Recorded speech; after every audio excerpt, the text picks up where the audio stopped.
என்னடா சிவா வரேன்னா ஆளையே காணா. விஷயம் தெரியாதா மச்சான்? அவனுக்கு ரொம்ப பொறுப்பு வந்துச்சுடா. இன்டர்வியூ போயிருக்கான்டா. ஓ, தமிழ்நாட்டுல ஒரு பகுதி அழிஞ்சு போயிடும் போல இருக்கு.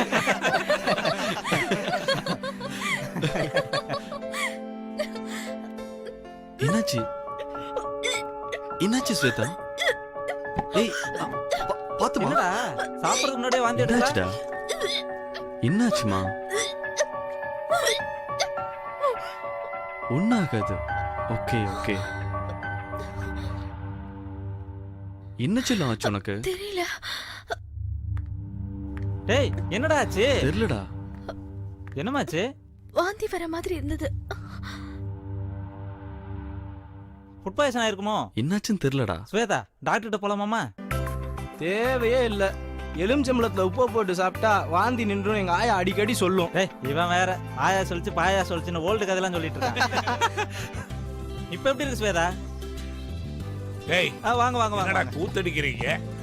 இல்லைங்க ஓல்டு மேன், ஸ்வேதா வாந்தி எடுத்தாங்க. இதுல எல்லாம் புடிச்சு வச்சிருக்கிறியா? இல்ல அங்க எடுத்துட்டாங்க. அப்ப அங்க போய் பிடிக்க வேண்டியதுதானே? போங்கடா போக்கத்த பசங்களா. இனிமே அவ அடிக்கடி வாந்தி எடுத்துக்கிட்டே தான் இருப்பா. டேய் உனக்கெல்லாம் விவரம் பத்தாதுடா. அத சொன்னாலும் புரியாது. கரெக்டா சொன்னீங்க ஐயா. நான் விவரமான ஆளு. என்கிட்ட சொல்லுங்க, நான் புரிஞ்சுக்கிறேன். ஸ்வேதா முழுகாம இருக்காடா. அப்படியா? டேய் வாழ்த்துக்கள்ரா. தேங்க்ஸ் டா. இவங்களுக்கு குழந்தை பிறக்கிற வரைக்கும் நீ ஏதாவது அலும்பு பண்ணுன அறுத்துடுவேன்.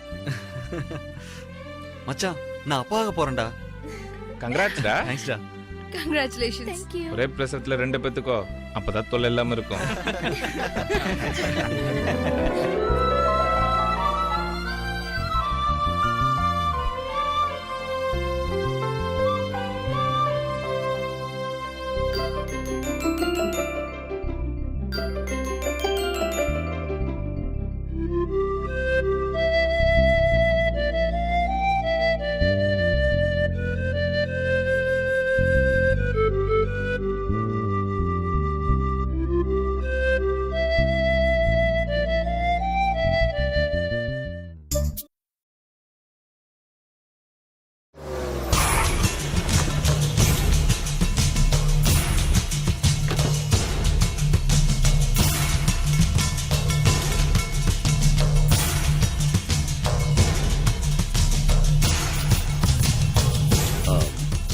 என் பையனுக்கு பிறந்த நாள்.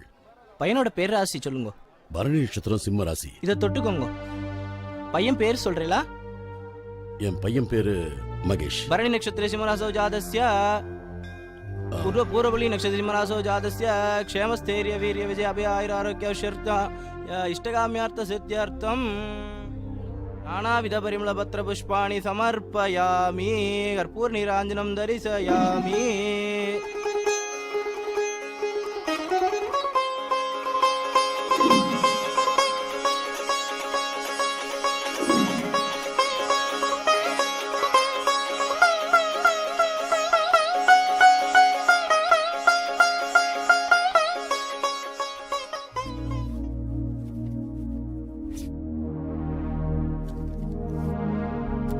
கவலைப்படாதே, அம்பாள் ஒரு நாள் க்ஷேமமா இருப்பான் குழந்தையாண்ட.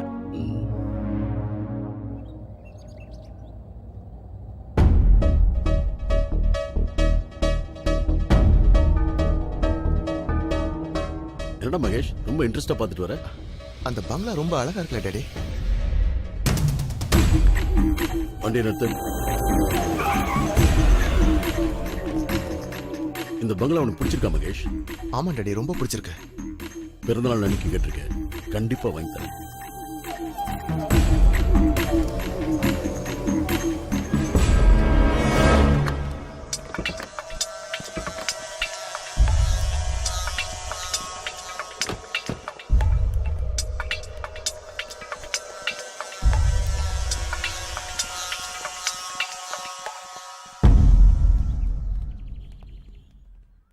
என்னங்க, நம்ம பேரப்பிள்ளைக்கு ஒரு போன் போடுங்க. பேசி ரொம்ப நாள் ஆச்சு. டெலிபோன் ஆபீஸ் உன்னோடதா? யார் நீங்க? ஆதி கேசவன். என்ன விஷயமா வந்தீங்க? இந்த வீட்டை பத்தி விசாரிச்சுட்டு போலான்னு வந்தேன். இந்த வீட்டை எத்தனை கிரவுண்ட்ல கட்டியிருக்கீங்க? 3 கிரவுண்டு. மார்க்கெட் வேல்யூ எவ்வளவு இருக்கும்? எதுக்குப்பா கேக்குறீங்க? உங்களுக்கு என்ன வேணும்?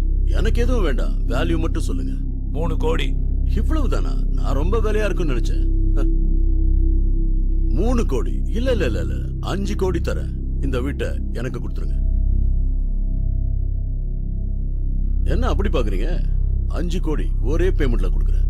இது பாருப்பா, இந்த வீட்டை விற்கணுங்கிற நிலைமை எங்களுக்கு இல்லை. உன்னை பொறுத்தளவுல இது வீடா இருக்கலாம், என்னை பொறுத்தளவுல கோயில். ஏன்னா என் பையன், என் பொண்ணு, என் பேரன், பேத்தி இவங்கெல்லாம் விளையாண்ட இடம். போன வருஷம் என் பேரனும் பேத்தி வந்தப்போ செவுத்துல வரைஞ்சதை அப்படியே விட்டு வச்சிருக்கேன். ஏன்னா அவங்களுடைய கனவுகளையும் நனவுகளையும் சுமந்துட்டு இருக்குதுப்பா இந்த வீடு. அதனால நான் விற்க மாட்டேன். இதை பாரு தம்பி, என் உசுரை விட பெருசா இந்த வீட்டை நினைக்கிறேன். நான் எப்படி இந்த வீட்டை தருவேன்? என்ன பெருசு விட்டா பேசிக்கிட்டே போற? இதோ பார், என் புள்ள ஆசைப்பட்டான், உன் புள்ள மாதிரி தான் என் புள்ளி. என் புள்ள ஆசைப்பட்டா நான் வாங்கி கொடுத்தே தீருவேன். பிறந்த நாள் அன்னைக்கு கேட்டிருக்கான். பிறந்த நாள் பரிசா இந்த வீட்டை கொடுக்குறேன்னு சொல்லியிருக்கேன். இன்னும் 1 வாரம் டைம் தரேன், நல்லா யோசனை பண்ணி சொல்லு. கோயில் அது இதுன்னு பேசுன நடக்கிறதே வேற. அடுத்த வாரம் இங்க வரேன், இந்த வீட்டை என் புள்ள பேர்ல ரிஜிஸ்டர் பண்ணி தரேன். ஓகே? என்னங்க என்னங்க வீட்டை எழுதி கொடுன்னு மாட்டிட்டு போறேன். அடுத்த வேலை பார்த்துட்டு போடி. அவன்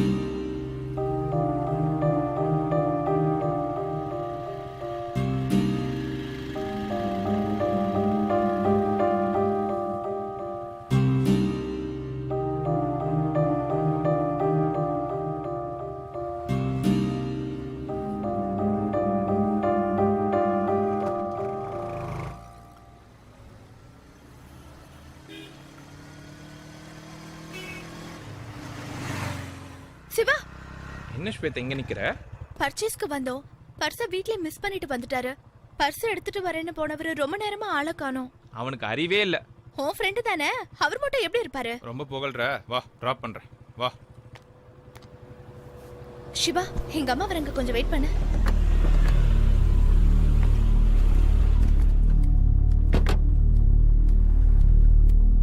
அம்மா அம்மா, என்ன ஆசீர்வாதம் பண்ணுமா. முழுக்காம இருக்கிற எனக்கு உன்னோட ஆசீர்வாதம் வேணுமா? என் வயிற்றுச்சல் உன்னை சும்மா விடாதடி. நீ உருப்பட மாட்ட. நீ பண்ண காரியத்துக்கு உன்னை ஆசீர்வாதம் வேற பண்ணணுமா? ஓடி, என் மூச்சிலே முழிக்காத. வாங்க. கவலைப்படாத, குழந்தை பிறந்துட்டா எல்லாம் சரியா போயிடும். வா போலாம்.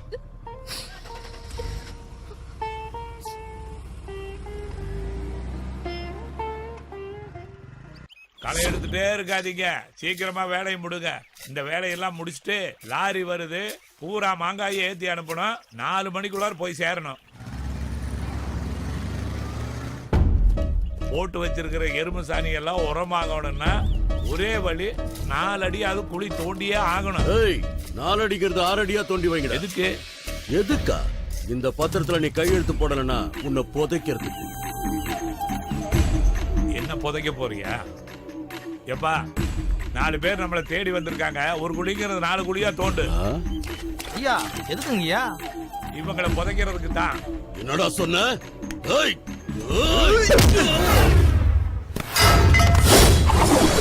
நீங்க வீட்டுக்கு போய் நிம்மதியா நல்லா படுத்து தூங்குங்க. இந்த 4 பேர்த்தையும் நான் பாத்துக்கிறேன். வரட்டுமா வரட்டுமா வரட்டுமா? மறுபடியும் உங்களை பார்க்க போறோம்னா இல்லையா? ஆரம்பிங்க. ஓடுங்கடா அவனை.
அசோக் அசோக் அசோக் அசோக்